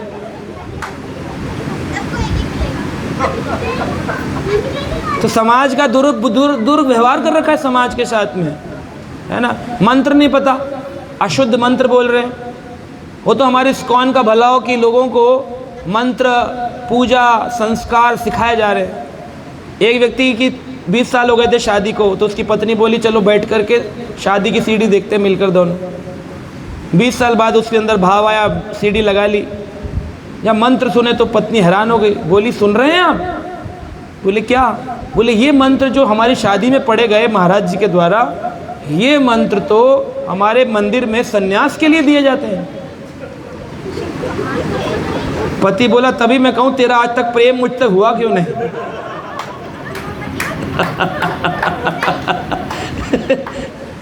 तो ये हमारे भारत में हालत है ना। तो इसलिए खाना खाओ छान के और साधु करो जान के। क्या खाने योग्य है क्या नहीं खाने योग्य, इसको सोच समझ कर खाना चाहिए। और साधु कौन बनाना चाहिए, किसके साथ जुड़े, किसका संग करे, सोच समझ करके देखना चाहिए। क्योंकि आज समाज में नकली लोग हैं। लोगों का प्रश्न होता है आपने दीक्षा ले रखी है? अरे दीक्षा से भजन का कोई लेना देना नहीं है। शिक्षा महत्वपूर्ण होती है। दीक्षा भगवान तक जाने का एक स्टेप होता है कि हाँ हमने गुरु से दीक्षा, दीक्षा का मतलब है दिव्य ज्ञान का प्रकट होना और अज्ञानता की क्षति हो जाना। क्या दिव्य ज्ञान है? मैं ये शरीर नहीं हूँ, ये दिव्य ज्ञान है। और मैं एक आत्मा हूँ और ये संसार नकली है, इस बात का विस्मरण हो जाना। ये संसार सपने जैसा है, किसी के काम नहीं आने वाला, इसकी क्षति हो जाए और मैं एक आत्मा हूँ, ये दिव्य ज्ञान प्रकट हो जाए तो आपकी दीक्षा हो गई। लेकिन आप जो हैं दीक्षा के चक्कर में घूम रहे हैं कि कोई गुरुजी मिल जाए जल्दी दीक्षा दे दे, जो ये ना पूछें आप खाते क्या हो पीते क्या हो। तो कल मुझे एक डिवोटी का फ़ोन आए, वो बोले कि हमारे को है ना एक गुरुजी दीक्षा दे रहे। तो मैंने कहा फिर? कह रहे अभी नियम मेरा पक्का नहीं है, मैं घर में तो प्याज लहसुन नहीं खाता हूँ, लेकिन बाहर जब जाता हूँ तो प्याज लहसुन मुझे खाना पड़ जाता है। तो उन्होंने कहा कि अच्छा प्याज लहसुन बाहर खा लेते हो? तो गुरुजी बोले कोई बात नहीं, दीक्षा ले लो, धीरे धीरे वो भी छूट जाएगा। तो आजकल गुरुजी ऐसे हैं, गुरुजी खड़े बाजार में हमसे दीक्षा ले, गुरुजी खड़े बाजार में हमसे दीक्षा ले, फिर स्वर्ग जाओ चाहे नर्क जाओ, हमको भिक्षा दो, हमें अपना काम तो तुम जहाँ जा। तो ऐसे किसी गुरु घंटाल से नहीं जुड़ना, एक संप्रदाय से जुड़ना जहाँ पर आपको सही रूप से शास्त्रिक भगवत गीता भागवत पुराण का ज्ञान दिया जाए। अब मैं गुरु नहीं हूँ तो इसलिए मत सोचना कि ये बोल रहे हैं इसका मतलब है ये अपने से जुड़ना चाह रहे हैं ना। मैं तो केवल शास्त्र का ज्ञान को देने वाला एक वाहक हूँ, मैसेंजर हूँ, मैं कोई गुरु नहीं। इसलिए ये नहीं सोचना कि बोल रहे हो कि ये खुद बोल रहे हैं इसका मतलब अपने लिए बता रहे हो, ऐसे भी लोग बोलते हैं। हम तो ये कह रहे हैं अपनी बुद्धि लगाओ। मार्केट में निरमा सुपर लेने से पहले भी बुद्धि लगाते हो कि नहीं? निरमा का पाउडर लेने से पहले कहते कल्पना जी बुद्धि लगाइए, वो भी बुद्धि लगा करके निरमा सुपर खरीदती है। यहाँ लोग दीक्षा ले जाते बिना बुद्धि लगाए, क्या फल मिलेगा? का संप्रदाय विहीना मंत्र निष्फल मतः, संप्रदाय विहीन व्यक्ति का मंत्र भी निष्फल हो जाता है। तो भोजन सोच समझ करके खाना चाहिए। और संग, ऐसा संग होना चाहिए जिस संग से आपकी भक्ति में वृद्धि हो, भागवत पढ़ने की सुनने की रुचि उत्पन्न हो, ऐसा शास्त्रिक संग होना चाहिए। तो भागवत के बारे में हरि भक्ति सुधोदय नामक ग्रंथ है, हरि भक्ति सुधोदय। उसमें कहा गया है अक्षणो फलम तव दर्शः दर्शनम ही। अक्षणो फलम तव दर्शन, आंखों का फल क्या है? भगवान ने आंखें क्यों दी? अक्षणो फलम तव दर्शः दर्शनम ही, आंखें मिली है ताकि ठाकुर जी का दर्शन हो। अगर दर्शन, कृष्ण का दर्शन आप करते हो सुबह उठकर अपनी आंखों से, तो आपने अपनी आंखों का सही उपयोग किया है। डॉक्टर साहब के पास स्टेथोस्कोप है, उस स्टेथोस्कोप से मक्खी मार रहे हैं, तो सही यूज हो रहा है। क्या करने के लिए? हार्ट बीट चेक करने के लिए। ऐसे आंखों का सही उपयोग है। अक्षणो फलम ही दर्शनम ही, दर्शनम ही उसका फल है। तन्नो फलम तव दर्शः गात्र संघा, तनो, ये जो शरीर मिला है इसका फल है कि आप भक्तों का संग करो। तन्नो फलम तव दर्शः गात्र संगा, आपको संग नहीं मिला साधु का, तो आपने अपने इस तनु का, इस शरीर का सही उपयोग। जिह्वा फलम तव दर्शः कीर्तनम ही, इस जीव का फल तभी मिलेगा जब आप इस जीव से भगवान का नाम बोलोगे। हरे कृष्णा कृष्ण कृष्णा हरे हरे, हरे राम। हाँ, जब ये भगवान का आप नाम बोलोगे, जिह्वा फलम तव दर्शः कीर्तनम ही सुदुर्लभा भागवती लोके। ऐसे जो लोग हैं जिनको दर्शन करने मात्र से आंखों का फल मिल जाए, एक ऐसा साधु जिसको दर्शन करते ही आपको शुद्धि का एहसास हो कि हा महाराज जी आपको देख लेते हैं तो हमारा ऐसा लगता है प्यूरिफाई हो गया दिन, है ना। ऐसा व्यक्ति दुर्लभ है। दुर्लभो भागवत ही लोके, ऐसे भागवत भक्त दुर्लभ है, आसानी से नहीं मिलते हैं, ढूंढने से भी नहीं मिलते हैं, बड़ी मुश्किल से कृपा हो ठाकुर जी की तो मिलते हैं। कहते हैं गंगारा परस हईले पाश्चात पावन, दर्शने पवित्र करो यही तो मारा गुण। गंगारा परस हईले पाश्चात पावन, गंगा जी में नहाने के बाद शुद्धि होती है, लेकिन भागवत भक्त के संग करने मात्र से ही शुद्धि हो जाती है। उनके दर्शने पवित्र करे यही तुम्हार गुण। एक अच्छे वैष्णव का गुण है, उसको देखने से शुद्धि होती है, प्यूरिफाई। आदमी कहता है आज प्यूरिफाई, नहाया सा लग रहा है। कभी हम अपने महाराज जी से मिलते हैं, 5 मिनट का संग, आदमी कहता इतना अच्छा लग रहा है, क्यों?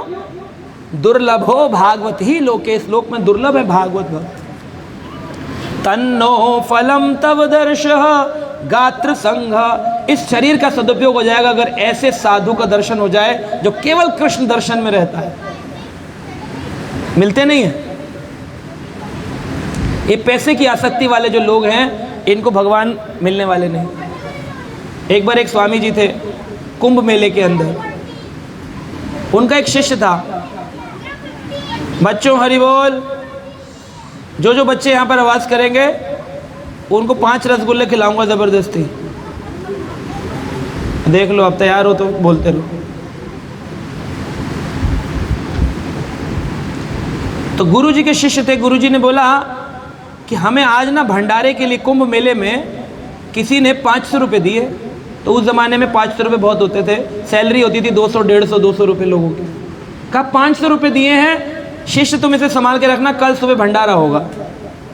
अब रात में शिष्य ने तो कभी सिक्का भी नहीं देखा, अठन्नी, अब ये क्या करे बेचारा। तो इसने 500 रुपये अपने गमछे में बांध करके रख लिए और पूरी रात सोया नहीं कि कोई चोरी ना कर ले, गुरुजी के पैसे, गुरुजी के पैसे, गुरुजी के पैसे, गुरुजी के पैसे। सोया नहीं पूरी रात। सुबह गुरुजी ने देखा कि अरे 4 बज गया, मंगल आरती भेला हो गई, सो रहा है, अभी तक उठा नहीं। चले गए गुरुजी गंगा स्नान करने, गंगा स्नान करके लौट आए। 8 बजे गायत्री वायत्री करके जप करके जब लौटे तो देखा अभी भी सो रहा। कहा रे उठो साधु उठो, आज गायत्री जप कुछ नहीं करना क्या? कह रहे महाराज जी सोए कहाँ है, आंख मूंद के लेटे हुए हैं कि कहीं कोई पैसा छीन के ना ले जाए। 500 रुपये गमछे में बांधे हुए। कहा रे 500 रुपये के चक्कर में तुमने स्नान छोड़ दिया, तुमने गायत्री छोड़ दी, तुमने जप छोड़ दिया, तुमने प्रातकालीन मंगल आरती छोड़ दी, 500 रुपये इतने आज तुम्हें जरूरी हो गए। कह रहे गुरुजी वो बात नहीं है, पर कोई चोरी कर लेता तो हम पर इल्ज़ाम लग जाता। बोले क्या हम तुम्हारी जान ले लेते? 500 रुपये अगर कोई ले जाता तो क्या हम तुम्हारी जान ले लेते? तो उस शिष्य ने बोला 500 रुपये की आसक्ति ने मेरी नींद खराब कर दी, मेरा भजन खराब कर दिया, मेरा सुबह उठना खराब हो गया। तो सोचो अगर अधिक धन हो जाएगा तो भजन कहाँ होगा? तो जो लोग ज़्यादा धन के आसक्त हैं उनसे भजन बनता नहीं, भजन छूट जाता है। इसलिए ऐसा व्यक्ति मिले जो आपको सच्चा भजन सिखाए। ये ना बोले कि भैया आप क्या करने आएंगे हवन, तो 5100 तो देने पड़ेंगे महाराज। अगर ऐसे कोई ज्योतिषी, कोई पुजारी, कोई पंडित, कोई कथावाचक आपसे किसी आयोजन से पहले पैसे की बात करता है, उसका फल नष्ट हो जाता है। ज्योतिषी के बाहर लिखा हुआ है 5100 रुपये फीस, पूरा चार्ट बनाया जाएगा, कंप्यूटराइज्ड आपकी कुंडली देखी जाएगी, हर प्रश्न का उत्तर मिलेगा। आप चले गए, आपने दे दिया, उसने बता भी दिया, लेकिन होगा कुछ नहीं, क्योंकि उसकी ज्ञान तभी नष्ट हो गया जब उसने फीस लगाना शुरू किया। इसको कहना चाहिए भाई आप अपनी इच्छा से दक्षिणा दो, और बिना दक्षिणा के कोई ज्ञान लेना नहीं चाहिए। गुरु को ज़रूर कुछ ना कुछ, चाहे ज्योतिषी हो, चाहे वो पंडित हो, चाहे कुछ भी हो, आपको दक्षिणा देना चाहिए, लेकिन अपनी इच्छा से मांग के। लेकिन लोग आजकल ऐसे हैं कलयुग में, शादी में शैंडलियर लगाएंगे लाखों रुपए का, पैलेस बना दो जी, सिटी पैलेस बना दो पूरा जी, सिटी पैलेस जयपुर लगना चाहिए, राजस्थान में मारवा लुक आना चाहिए, लुक आना चाहिए, लुक आते रहते, लुक आना चाहिए। महल बना दो, रानियां बना दो, औरतों को राजा बना दो, पगड़ियां बांध दो, घोड़े बना दो, हाथी बना दो, लालटेन लगा दो, सब अरेंजमेंट। पंडित जी को वही 500 रुपये दे रहे। पूरी शादी करवा कौन रहा है? लालटेन, घोड़े, राजा की पगड़ी कौन करवा रहा है? वो पुजारी। उसको कितने दे रहे हैं? 500 रुपये। और लालटेन वाले को लाखों रुपए। अपने आप देख लो इंसान की बुद्धि कहाँ काम कर रही है। वो मांगे तो बेचारा शास्त्र से हटता है, और ना मांगे तो समाज में ज्ञान नहीं है। समाज ऐसा हमारा हो गया जो कि सिर्फ 15 प्रकार की सब्जी होनी चाहिए, 28 प्रकार की बर्फी होनी चाहिए, इधर से उधर तक चाट पकौड़े के ठेले लगा दो, बढ़िया लॉन ले लो, फार्म हाउस होना चाहिए, रिक्शे लगवा दो, इधर से उधर रिक्शे में चल के खाना खा रहे लोग, क्रेन लगा रखी है फोटो के लिए, लेकिन पुजारी के लिए वही 500 रुपये। मैं पुजारी नहीं हूँ, ये मत सोचना मैं अपने लिए मांग रहा हूँ, मैं पुजारी नहीं हूँ, मैं कोई शादी नहीं कराता हूँ। मैं तो उस समाज की बात कर रहा हूँ कि आज हमारे समाज में किस प्रकार का ज्ञान लोग ले रहे हैं और किस प्रकार का ज्ञान हमारा है। ये सब टीवी मीडिया ने आपको बर्बाद कर दिया, आपकी बुद्धि को नष्ट कर दिया।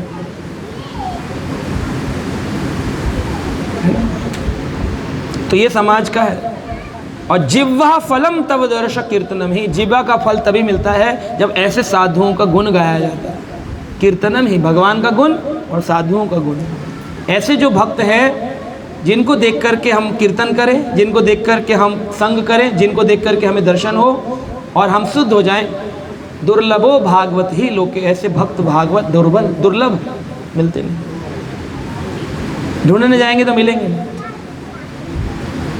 भगवान कृष्ण ने द्वापर युग में जाने से पहले विदुर का नाम लिया और मैत्री ऋषि को कहा विदुर को जाकर के ये ज्ञान देना। क्यों? क्योंकि विदुर भागवत भक्त है। भगवान कृष्ण ने क्यों भीष्म के लिए अपना नियम तोड़ा? क्योंकि भीष्म भागवत भक्त है। प्रबल प्रेम के पाले पढ़कर प्रभु को नियम बदलते देखा, अपना मान टले टल जाए पर भक्त का मान न टलते देखा। भीष्म भक्त थे, भगवान ने कहा था मैं शस्त्र नहीं उठाऊंगा, फिर भी अपने भक्त के लिए शस्त्र उठा लिए। भगवान ने बलि से सब कुछ छीन लिया, बलि का सब कुछ ले लिया क्योंकि इंद्र को देना था। व्याकुलम लोके इंद्रियाणि व्याकुलम लोके मृडन्ति युगे युगे, शास्त्र ने कहा कि भाई बलि का सब कुछ छीन लिया भगवान ने और इंद्र को दे दिया।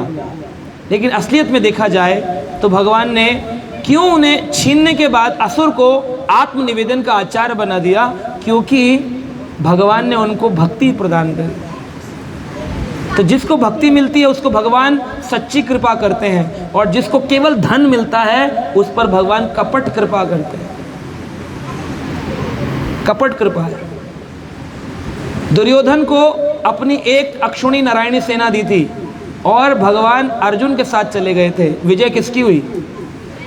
दुर्योधन को एक अक्षुणी सेना दी, नारायणी सेना, उस पर करी कपट कृपा और अपनी सत्य कृपा करी, सच्ची कृपा, एब्सोल्यूट मर्सी अर्जुन पर।